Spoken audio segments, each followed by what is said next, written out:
चलिए बच्चा लोग, धीरे एजुकेशन हब में आप सभी का स्वागत है। आज का टॉपिक हम लोग का दर्पण सूत्र।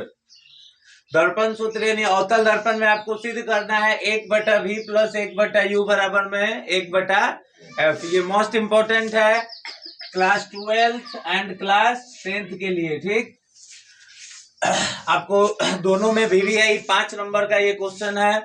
5 नंबर आपका फिक्स है, आप ध्यान रखेंगे। अच्छा, अवतल दर्पण को सिद्ध करने से पहले आपको एक आध बात ध्यान रखना होगा। आपको हमने मैथ में समरूपता का कॉन्सेप्ट पढ़ाया है बच्चा। दो गो त्रिभुज समरूप कब होता है? जब उसकी संगत भुजाएं क्या होती है? समानुपाती होती हैं और संगत कोण आपस में बराबर होता है। तो संगत भुजाएं समानुपाती का मतलब आप लोग को याद है ना जी। जिसे मान लीजिए ABC अगर समरूप हो रहा था DEF का, तो जो संगत है जैसे AB इसके साथ वाला कौन है भैया जी? DE। BC और इसके साथ वाला कौन है? EF। ये है आपका AC और ये क्या है बच्चा? DF। ये सब आपस में क्या हो रहा था? समानुपाती हो रहा था। और एक बात और आपको याद रखना है, परावर्तन। अब देखिए, ध्यान रखिएगा। ए बच्चा जी, ये हल्ला ना। अब देख लीजिएगा, जैसे मान के चलिए यहाँ तो फिगर बना हुआ, हम इसको आपको ड्रॉ करके समझा रहे हैं। अब जैसे मान के चलिए कि यहाँ अवतल दर्पण से है ना जी, तो अवतल तो हम लोग जानते हैं ना कि जिसका परावर्तक सतह कहाँ रहता है? अंदर की ओर आपको रटाया गया है, अ से अंदर और अ से अवतल। यानी अवतल दर्पण में जो परावर्तक सतह होता है वो क्या होता है? अंदर रहता है। यानी परावर्तन का क्रिया कहाँ से होगा? तो धंसे हुए भाग यानी अंदर वाले भाग से। तो आप जानते हैं कि ये वाला जो आपका क्या है? मुख्य अक्ष है बच्चा ना जी, और ये आपका P यानी कि ध्रुव। और आप ये भी जानते हैं कि जितनी भी दूरियां होती हैं दर्पण में, वो सब कहां से नापा जाता है बच्चा लोग? ध्रुव से नापा जाता है। अच्छा, तो मान लेते हैं कि यहाँ पे एक वस्तु है। मान लेते हैं इस बिंदु पर एक वस्तु है। अच्छा, दर्पण है तो बच्चा दर्पण का तो केंद्र होगा ना जी। तो ये आपका क्या है? C वक्रता केंद्र है। ध्रुव से केंद्र की दूरी को क्या बोलते हैं? वक्रता त्रिज्या ना जी। अच्छा, एक बात और आप जानते हैं कि परावर्तन आप लोग को पता है ना कि जो प्रकाश का किरण किसी चिकनी सतह से टकराता है तो टकरा के क्या होगा? वापस लौटेगा। तो ध्यान रखिएगा कि प्रकाश का किरण बच्चा तीन को तो कॉन्सेप्ट में होता है परावर्तन में। एक होता है कि अगर ये मुख्य अक्ष के समानांतर आ रहा है बच्चा, तो कहां से गुजरेगा हो? परावर्तन के बाद जहां से निकलता है उस बिंदु को हम क्या बोलते हैं? फोकस। यानी देखिए, ध्यान रखिएगा, यहाँ पे देख रहे हैं कि आपका मुख्य अक्ष है भैया जी, और मुख्य अक्ष से ये मुख्य अक्ष के समानांतर है ना, ये किरण आ रही है, आपतित हो रही है।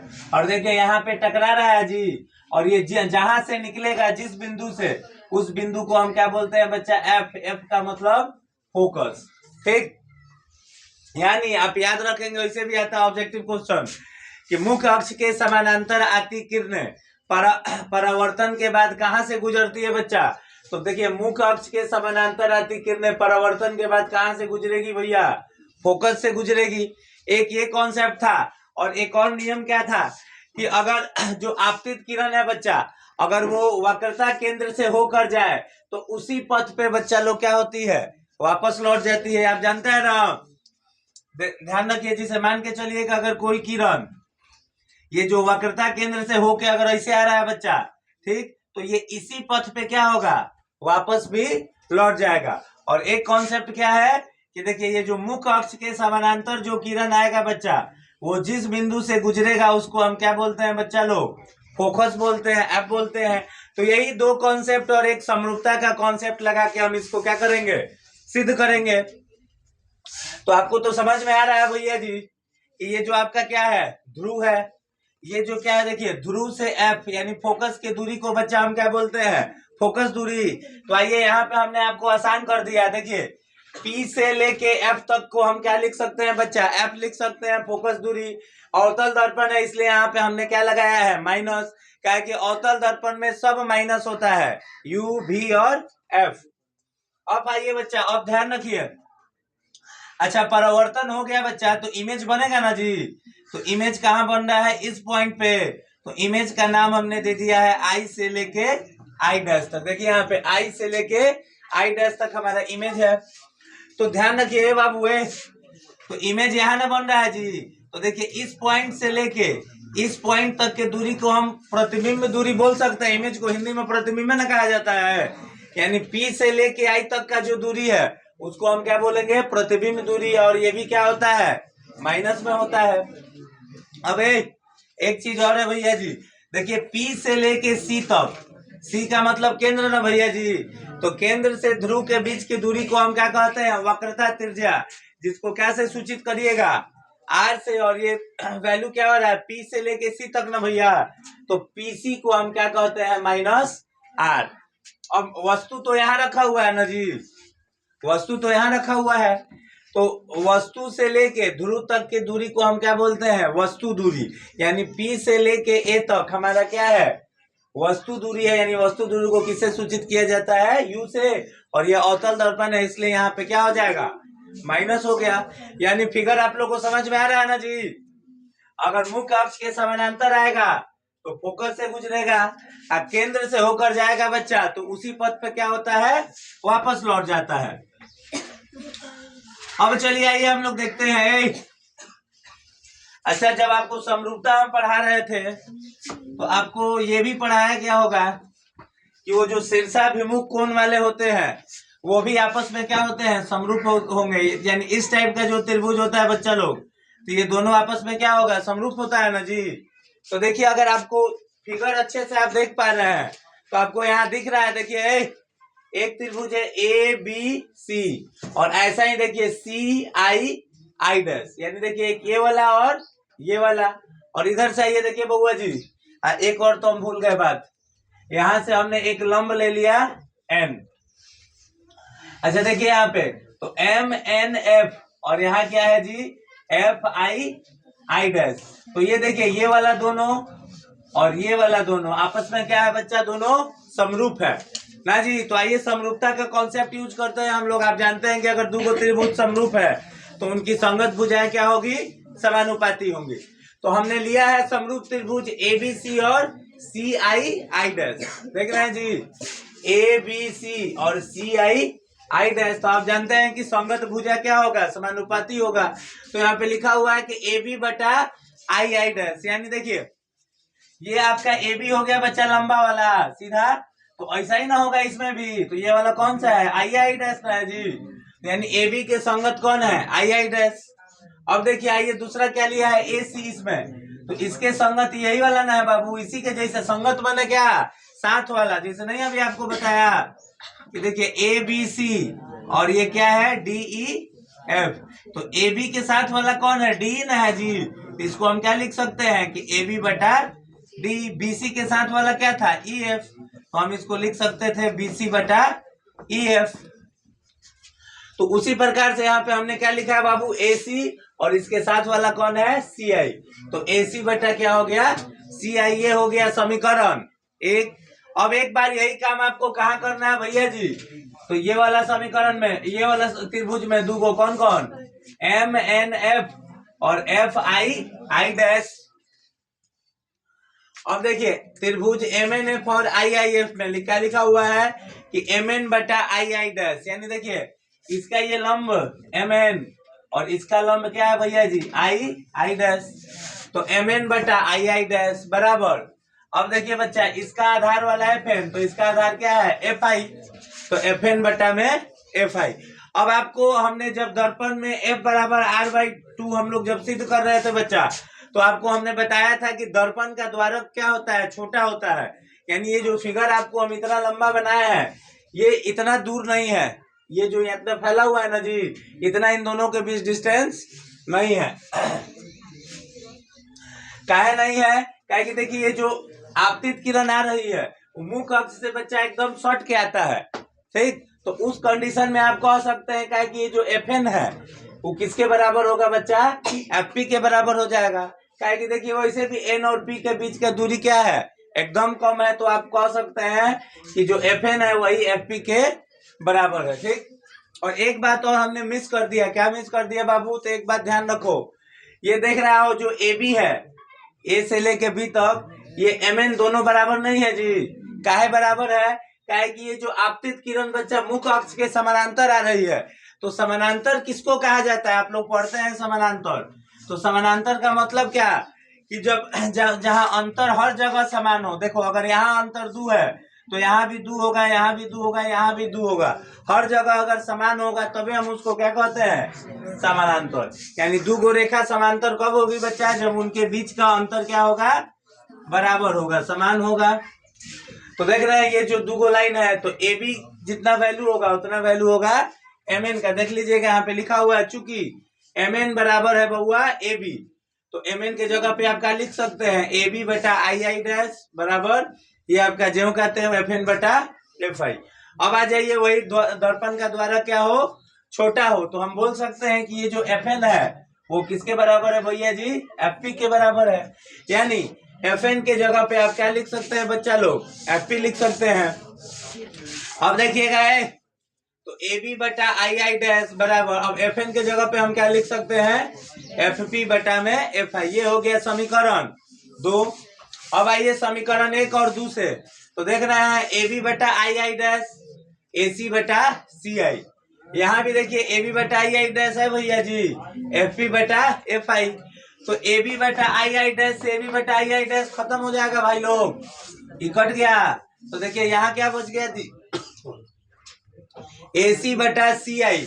देख रहे हैं यहाँ क्या बच गया? एफ पी बटा में एफ आई। अब आइए मेन गेम है फिगर का। अच्छा अब आप देख रहे हैं भाई ये कि ए सी को हमने क्या लिख दिया है? P A minus P C. काहे लिखा है? तो आइए फिगर देखिए, एकदम समझ में आएगा। अच्छा देखिए ए सी आपको इसमें कहीं दिख रहा है भैया जी? तो आपने देखा कि ये वाला लाइन क्या है? ए सी है। अच्छा अब ए सी जब आपको निकालना होगा बच्चा तो आप क्या करिएगा? देखिए ये पूरा लाइन यहाँ से यहाँ तक है ना भाई पी ए। अगर ये पूरा लाइन पी ए लिखे हम और इसमें से इतना दूर घटा दें सी पी, तो हमारा ए सी नहीं निकल जाएगा? अरे भैया ये पूरा लाइन है पी ए, बात समझिएगा, और यहाँ है सी, आपको चाहिए ए सी, तो ए सी कैसे निकलेगा? तो ये पूरा जो है लाइन पी ए और इसमें से हम क्या घटा दे? C P. तो ये ए सी ना बच गया भैया जी। इसलिए देखिए ए सी को हमने क्या लिखा है? तो P A minus P C कहिए चाहे सी पी कहिए। उसी प्रकार से बच्चा लोग सी आई, तो देखिए सी आई आपको कहीं दिख रहा है जी? तो यहाँ आपको दिख रहा है सी और आई।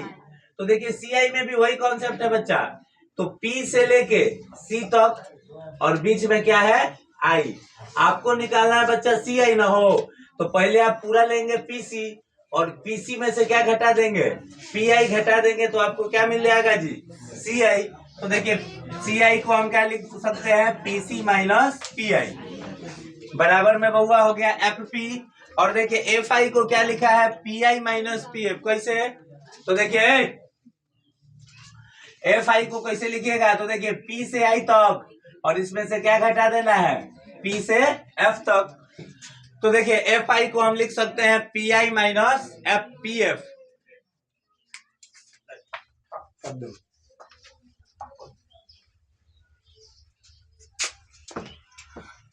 चलिए देखिए यहां तक सभी को क्लियर है। अब आ जाइए जो मैंने बॉक्स बनाया है। अब देखिए उस बॉक्स का यूज है बउआ जी। देखिए पी ए, तो पी ए को क्या लिखा है? Minus you. तो पी ए के जगह पे हमने क्या लिख दिया? Minus you. माइनस है पीसी, पीसी को क्या बोलते हैं बच्चा लोग? माइनस आर, वक्रता त्रिज्या। पीसी के जगह पे माइनस आर बटा में आइए PC minus R minus P I. P I को क्या लिख रहे हैं हम लोग? उसमें से देखिएगा माइनस भी। अब यहाँ देखिए एफ पी है भैया, एफ पी चाहे पी एफ को क्या लिखिएगा? Minus F. और इसके बाद देखिए भैया जी पी आई है जी, तो पी आई को क्या लिखिएगा बउआ? माइनस भी आई। माइनस पी एफ है जी, तो पी एफ को क्या लिख दीजिएगा? Minus F. अब माइनस को प्लस हो जाएगा ना, माइनस माइनस। अब देखिए minus you I minus minus plus, यहाँ तो माइनस ही रह गया, हाई आपका क्या हो गया? प्लस हो गया। और ये भी आपका क्या हो गया बच्चा? प्लस हो गया। अच्छा एक बात और आप जानते हैं कि टू आर जो होगा 2f के बराबर होता है ना भैया जी? अभी हम सिद्ध किया था पिछले क्लास में, आर जो होगा वो 2f के बराबर होगा। यानी जहां जहां आपको आर दिख रहा है उसके जगह पे आप क्या लिख सकते हैं भैया जी? 2f। तो देखिए आर के जगह पे हमने क्या लिख दिया? 2f। यहाँ भी आर था भैया जी, हमने क्या लिख दिया? 2f। अब बराबर है तो आप तो मैथमेटिकल कैलकुलेशन आपको करना है। आप जानबे करते हैं कि जब बराबर होगा तो क्रॉस मल्टीप्लिकेशन होगा ना हो। अब तिरछा तिरछी गुना करेंगे इसमें, देखिए माइनस भी से भैया माइनस यू में करेंगे तो माइनस माइनस प्लस ना हो तो यू भी, माइनस भी से भैया प्लस में करिएगा तो प्लस माइनस माइनस 2f भी। अब एफओ से ना करना पड़ेगा भाई, तो एफ से यू में करिएगा तो F you plus minus minus, F से 2f में करिएगा बच्चा तो 2f square plus plus plus. और इसी प्रकार से इधर करिए, माइनस 2f से प्लस माइनस एफ में करिएगा तो कितना हो जाएगा, माइनस माइनस प्लस ना हो 2f स्क्वायर। अब देखिए बउआ जी भी से करिएगा माइनस एफ में तो क्या हो जाएगा, माइनस एफ भी। अब 2f स्क्वायर को इधर लाइएगा तो कट नहीं जाएगा भाई, प्लस में है वो काम में हो जाएगा माइनस में हो जाएगा। अब देखिए यहाँ क्या बच गया बउआ लोग, यू भी माइनस 2f भी माइनस एफ यू। अब बराबर में यहाँ क्या बच गया, माइनस एफ भी। अब हम यहाँ देख रहे हैं कि 2f भी है तो क्या ना एफ बी को इधर लाके घटा लिया जाए ना जी। तो फाइनल हमने लिखा है। अब देखिए हम क्या कर रहे हैं, एफ बी को इधर लाए और एफ यू को उधर भेज दिए, देख रहे हैं आप लोग। तो you B minus 2f B में से भैया जी ये एगो एफ बी जाएगा तो कितना बचेगा हो, एक एगो ना एफ बी बच जाएगा। तो देखिए U B minus F B और इधर क्या है आपका एफ यू। अब हमने क्या किया कि एफ बी माइनस में उधर जाएगा तो क्या हो जाएगा, प्लस में हो जाएगा। तो देखिए यू भी बराबर माइनस एफ बी उधर गया तो प्लस एफ बी और इधर क्या बच गया एफ यू। यहाँ तक सभी को क्लियर है। अब यहाँ तक अगर क्लियर है तो एगो काम और करना है। आप जानते हैं कि एलएचएस आरएचएस वाला क्वेश्चन में जो भी काम करना होगा वो दोनों तरफ करते हैं ना जी।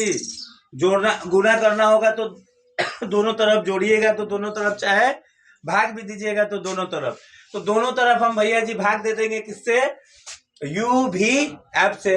तो यू भी एफ से जैसे ही हमने भाग दिया तो देखिए भाग का मैंने बटा ना भैया, तो इसका यू भी एफ, इसका भी बटा में यू भी एफ और इसके भी बटा में यू भी एफ। तो देख रहे हैं यू से भैया यू कट गया हो, एफ से एफ कट गया, क्या बचा भी ना, और ऊपर तो एक बचा तो एक बटा भी प्लस। यहाँ देखिए एफ से एफ कट गया भैया, बी से बी कट गया, क्या बचा यू, तो एक बटा यू। यहाँ देख रहे हैं यू भी खत्म हो गया, क्या बच गया बच्चा लोग, एक बटा। तो यही ना आपको प्रूव करना था। क्लियर है, बहुत अच्छा टॉपिक है, आप ध्यान रखेंगे इसको। चलिए धन्यवाद। चैनल को लाइक और सब्सक्राइब करें, शेयर करें, दैट्स ऑल।